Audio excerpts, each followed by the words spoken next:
Oke, eh, selamat pagi, selamat siang, dan selamat malam. Halo teman-teman semua. Perkenalkan nama saya Muhammad Nur Widiantoro dengan NIK A11 2022 14535.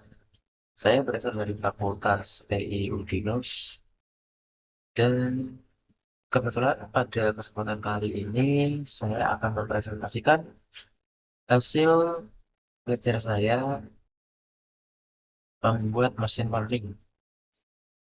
Oke,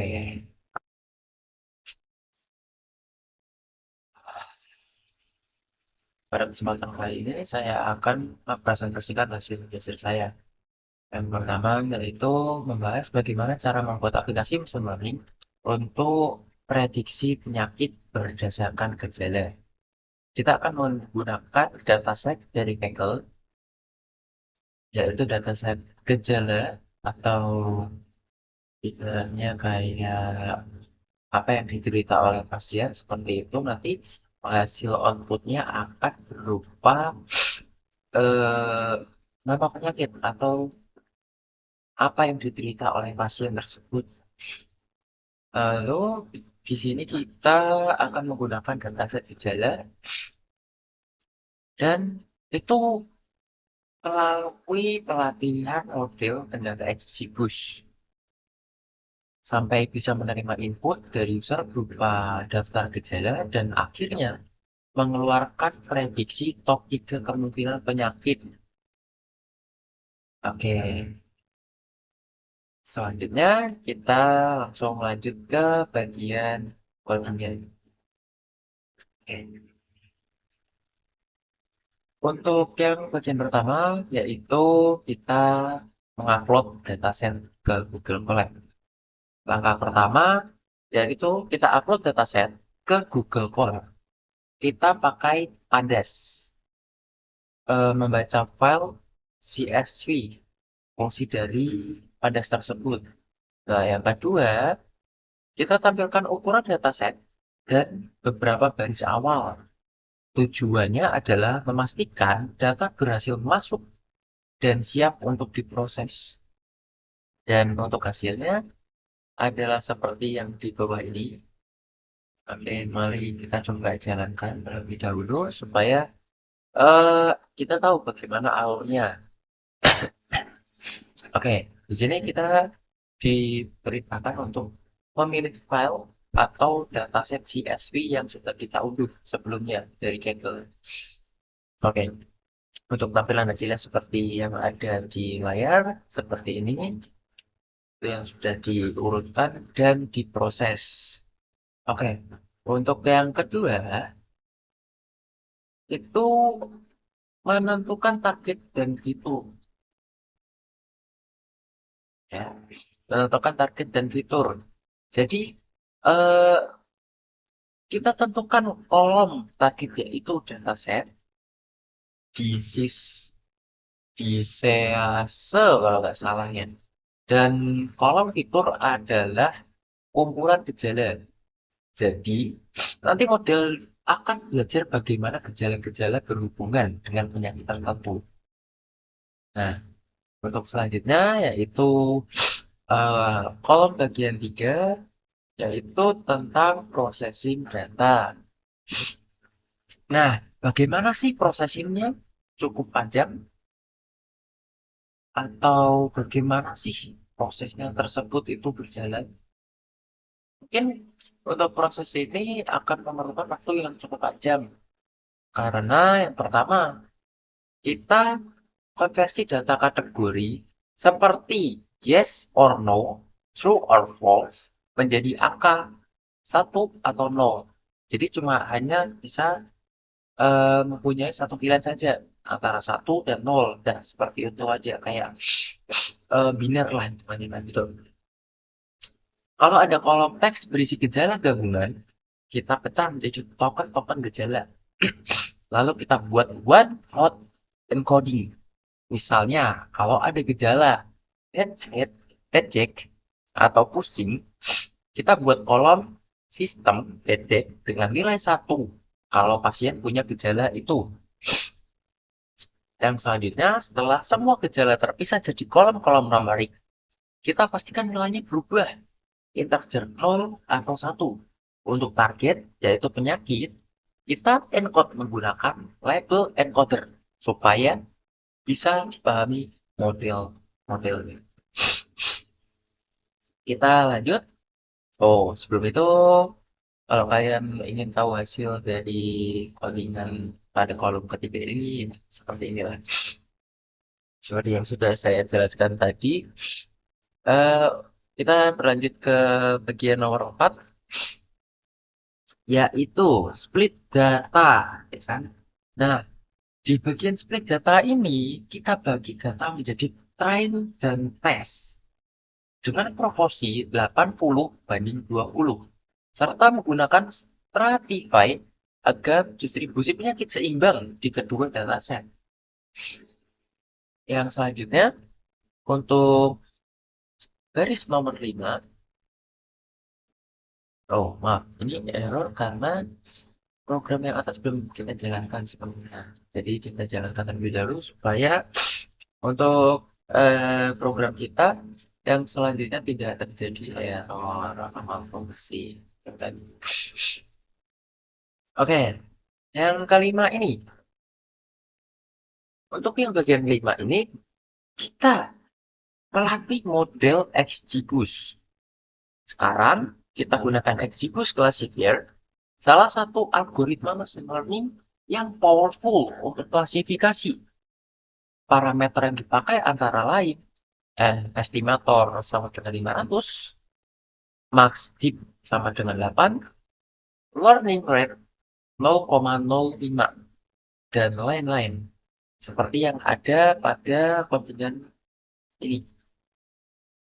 Sudah saya buat. Setelah training, kita evaluasi hasil dengan akurasi dan classification report. Dari output, kita bisa lihat seberapa bagus model dalam mengenali penyakit. Dari atas sampai bawah, apakah kalian melihat seberapa bagus penggunaan XGBoost ini untuk mengklasifikasi jenis-jenis penyakit yang akan atau yang akan kita gunakan. Oke, untuk kolom kelima tidak ada masalah, semuanya perfect lah menurut saya lah, sempurna. Nah, untuk pada bagian keenam ini, simpan model atau encoder. Jadi, kalau sudah puas dengan hasil training, kita simpan model menggunakan job lib. Model ini bisa kita download dan pakai pulang tanpa perlu melatih ulang dari awal. Jadi, kita tidak perlu melatih ulang menggunakan XGBoost kembali. Kita cuma perlu mengambil dataset yang sudah kita unduh ini atau yang sudah kita train dan kita unduh, kita bisa langsung taruh saja tanpa harus melatih lagi untuk yang kesekian kalinya. Jadi itulah fungsi dari joblit tersebut. Gitu. Dan untuk yang kolom terakhir ini adalah hasil dari semua codingan yang sebelumnya atau proses terakhir lah. Ah, ini adalah bagian yang menarik. Kenapa? Kita buat daftar lengkap gejala dalam bahasa Inggris. Lalu kita sediakan kamus terjemah ke bahasa Indonesia supaya lebih mudah dipahami untuk bagi kaum yang mungkin belum terlalu lancar menggunakan bahasa Inggris seperti saya ya. Oke. Terus pengguna bisa menggunakan maksimal atau memasukkan maksimal 5 gejala. Contoh seperti abdominal pain, anxiety, blister, child, coma. Fungsi predictron symptoms akan membuat vektor input, kemudian model memprediksi probabilitas untuk semua penyakit, dan akhirnya kita tampilkan suatu top 3 diagnosis dengan persentase kemungkinan.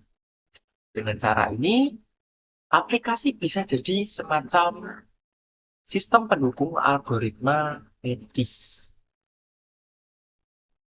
atau diagnosis sistem diagnosis medis sederhana berbasis gejala. Seperti itu. Nah, jadi sebelum lanjut, kita mari melihat apakah eh, sistem yang sudah saya buat ini berfungsi dengan maksimal atau tidak. Nah, di sini kita disuguhkan oleh sebuah kolom input yang dimana kita harus menginputkan gejala-gejala apa saja yang kita alami. Mari kita inputkan 5 gejala terlebih dahulu. Yang pertama, bebas saja lah kita masukkan apa? Semisal toxic, toxic apa itu di situ? Toxic look atau yang bisa disebut dengan toxic look mana toxic look?